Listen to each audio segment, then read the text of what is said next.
সবাইকে স্বাগত। আশা করি আপনারা সকলে ভালো আছেন। আপনাদের পরীক্ষাটি এমসিকিউ হবে। আজকে একটি এমসিকিউ পরীক্ষার প্রশ্ন প্যাটার্ন নিয়ে এসেছি। ধরেন এখানে রয়েছে 10 নম্বরে রয়েছে পৃথিবী শব্দের সমার্থক নয় কোনটি। পৃথিবী শব্দের সমার্থক নয় কোনটি। এখানে 4টা অপশন দেয়া থাকবে, যে অপশনটি সঠিক, ধরেন ক নাম্বার অপশনটি সঠিক যদি আপনারা বরাট করতে পারেন তাহলে নাম্বারটি পেয়ে যাবেন। ঠিক আছে, অর্থাৎ এখানে স্ক্রিনে যে প্রশ্ন প্যাটার্নটি দেখতে পাচ্ছেন, এখানে প্রশ্ন করা হয়েছে, নিচে 4টা অপশন দেয়া আছে, যে অপশনটা সঠিক ওই অপশনটা বরাট করতে পারলে আপনারা 1 নাম্বার পেয়ে যাবেন। এমনভাবে কিন্তু আপনাদের পরীক্ষার প্রশ্ন প্যাটার্ন আসবে। ঠিক আছে, পরীক্ষার প্রশ্ন প্যাটার্ন যেমন থাকবে সেম প্যাটার্ন আমরা একটি চূড়ান্ত সাজেশন তৈরি করেছি।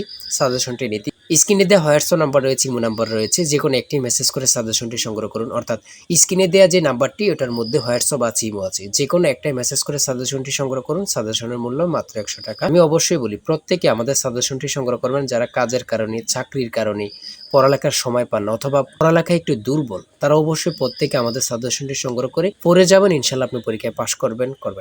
ঠিক আছে, আমি অবশ্যই বলি প্রত্যেকে আমাদের সাজেশনটি সংগ্রহ করবেন মাত্র 100 টাকা। এটা কিন্তু বেশি না। কত টাকা কত দিকে চলে যায় একবার আমাদের সাজেশনটি নিয়ে পড়ে দেখেন। ঠিক আছে, দেখেন আমি প্রশ্ন সমাধানে চলে যাচ্ছি, আপনারা দেখেন। প্রথমে রয়েছে বাংলা থেকে ব্যাকরণ শব্দের ব্যুৎপত্তিগত অর্থ কি।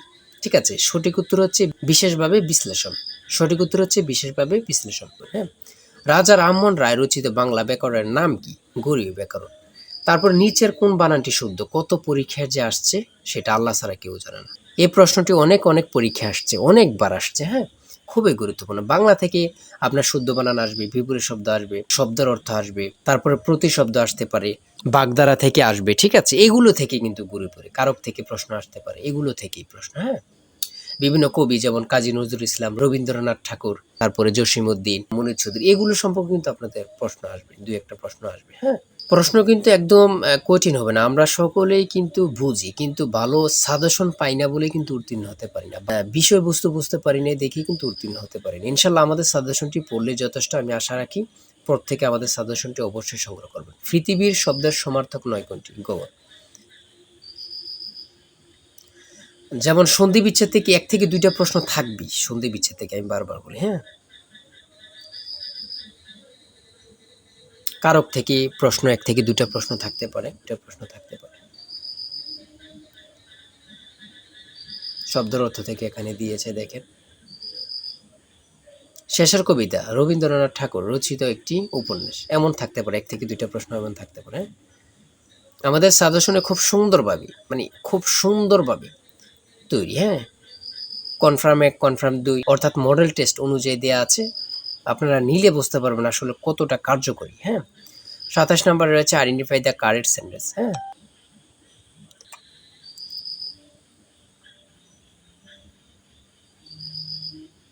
ইংরেজি থেকে প্রিপোজিশন, আর্টিকেল, সিনোনিম, অ্যান্টোনিম থেকে অবশ্য প্রশ্ন থাকবে। আর ট্রান্সলেট থেকে অবশ্যই 100% শিওর প্রশ্ন থাকবে।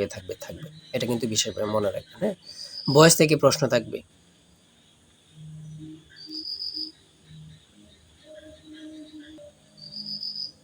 অনুবাদ থেকে কিন্তু প্রশ্ন থাকবে। কারেক্ট স্পেলিং থেকে প্রশ্ন থাকবে। এই প্রশ্নটি কত পরীক্ষায় যে আসছে আল্লাহ ছাড়া কেউ জানে। আর ডাক্তার আসার পূর্বে রোগী মারা গেল, অনুবাদ কি বা অনুবাদ কোনটি? এমন ধরনের কিন্তু ট্রান্সলেট অবশ্যই থাকে। হ্যাঁ,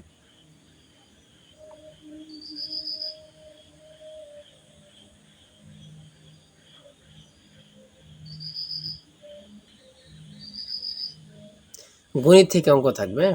পিতামাতা, লাভ ক্ষতি, তারপরে মান নির্ণয়ের, এগুলো থেকে অঙ্ক থাকবে। জীবিতি থেকে 2-1টা প্রশ্ন থাকতে পারে। পিতামাতার থেকে অবশ্যই প্রশ্ন থাকবে। মৌলিক সংখ্যা থেকে থাকবে। 25 থেকে 50 পর্যন্ত সংখ্যার মধ্যে মৌলিক সংখ্যা কতটি? দ্বারা থেকে থাকবে।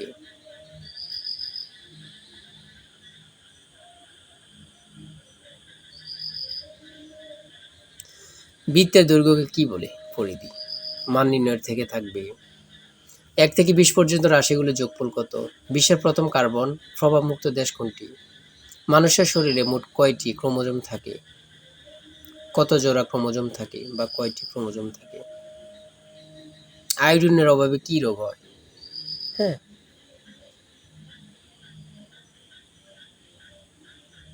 কোনটি পানিবাহিত রোগ? খুবই গুরুত্বপূর্ণ। মুঘল সাম্রাজ্যের প্রতিষ্ঠাতা কে ছিলেন? সম্রাট বাবর। মুক্তিযুদ্ধের সময় ফেনী শহর কোন সেক্টর অন্তর্ভুক্ত ছিল?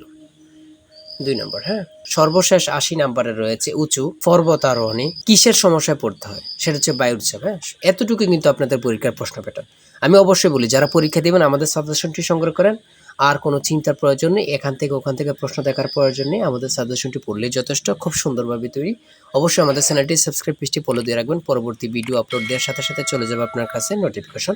আপনাদের প্রশ্ন সমাধান, রেজাল্ট সকল কিছু আমাদের চ্যানেলে সবার আগে পাবেন। অবশ্যই চ্যানেলটি সাবস্ক্রাইব করে রাখবেন আপনার জন্য। ঠিক আছে? এবং কি পারলে একটা লাইক করে দিবেন। আজকের ভিডিও এই পর্যন্তই। সবাই ভালো থাকবেন, সুস্থ থাকবেন।